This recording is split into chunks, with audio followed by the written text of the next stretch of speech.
I saw a story this week on CNN about a minister in Gainesville, Florida, who has declared September 11th of this year Burn the Quran Day. Thank you for your reaction.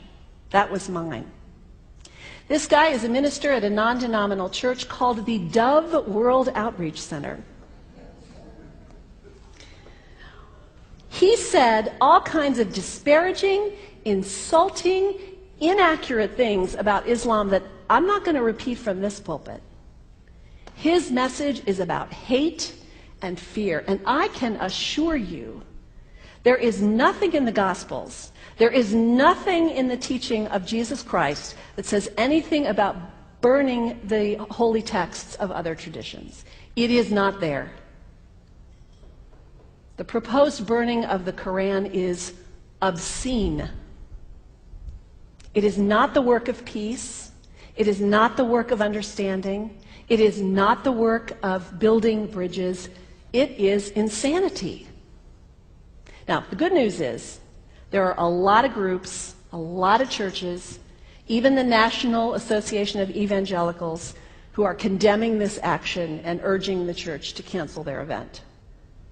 A conversation about God demands grace and openness, a willingness to learn, to have our own ideas challenged, our convictions questioned. These are the hallmarks of humility. When I was in seminary, I read from someone whose name is lost to me now, when you speak of God, your voice should shake a little. You know, Jesus had no time for religious know-it-alls. He saved some of his harshest criticism for church leaders, for the Pharisees, the religious leaders who were so certain about who was out and who was in, who was holy and unholy, clean and unclean. Jesus was forever taking all this religious certainty and turning it on its head. And we can only imagine what Jesus would have said about Pastor Terry Jones and his Burn the Quran campaign. I think he would say, this has got to stop. Followers of Islam believe that the Quran is a collection of revelations received by the Prophet Muhammad from God about 1400 years ago. They believe that Muhammad was the last of a series of prophets and teachers and messengers that included Adam, Moses, Jesus, Abraham, all names revered by us as well. The word Islam means peaceful surrender to the will of God. The Quran was written at a time when the Muslim people were being driven from their homes, persecuted, and killed.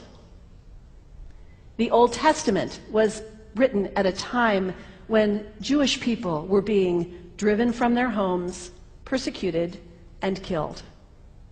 And religious scholars will tell you that most holy scriptures have stories of war and violence in them. Throughout history, most faiths have used these texts to justify violence. And if there's anyone in this room at this moment who's thinking that I've got it wrong, after church today, pull out your Bible and look up Psalm 137. And you'll see that our own text has passages that can make us uncomfortable. But also, like the Bible, the predominant message of the Quran is of peace and care and loving God, justice, care for the neighbor, care for the stranger. In the Bible, we have thou shalt not kill. In the Quran, we have whoever kills another, surely he is killing all of humanity. And whoever saves the life of another, surely he saves the lives of all humanity. These are words of peace, words of faith, words that could save the world if we would take them to heart. The second thing you can do, the next time someone sends you one of those emails demonizing Islam, delete it. Don't forward it. Don't participate in the stereotyping. Don't give in to your fear. It's okay to be a little afraid. We all have those emotions. Just don't give in to it. Don't sign on for it. Don't focus on this tiny group of extremists who commit acts of violence. Focus on the hundreds of millions of Muslim people in the world who are people of faith, whose priorities and concerns and families are not so different from your own. And third, when you think of Muslim people, think of individuals. Think of the professor at Ohio State. Think of the engineer at Honda. Think of the teacher at the elementary school down the street. When you think of Muslim people, remember those who died on 9/11, not the hijackers. There was only a handful of them. Remember Mohammed Sunhami Hamandi. He was born in Pakistan. He came to the United States as a small child with his parents. He played high school football. He went to college.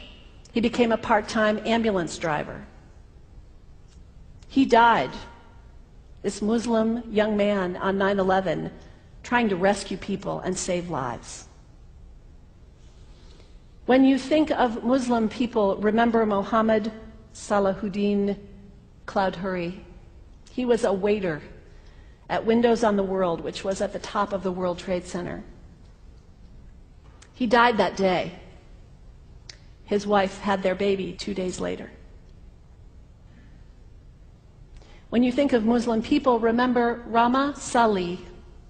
She was a woman, 28 years old. Her neighbors described her as fun and outgoing and generous.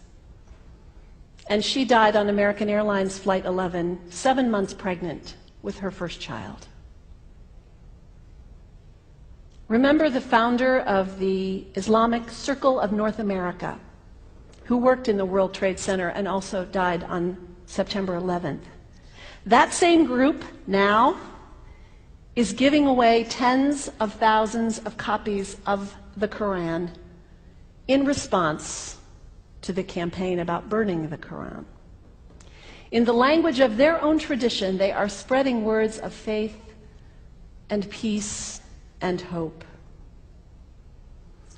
One of the ladies at the 8:30 service this morning said to me after, maybe we should declare September 11th, buy a Quran and read some of it.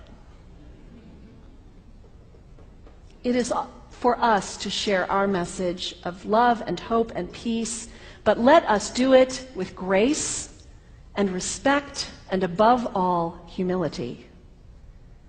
God grant us, as individuals, as a nation, as Christians, the humility for this work.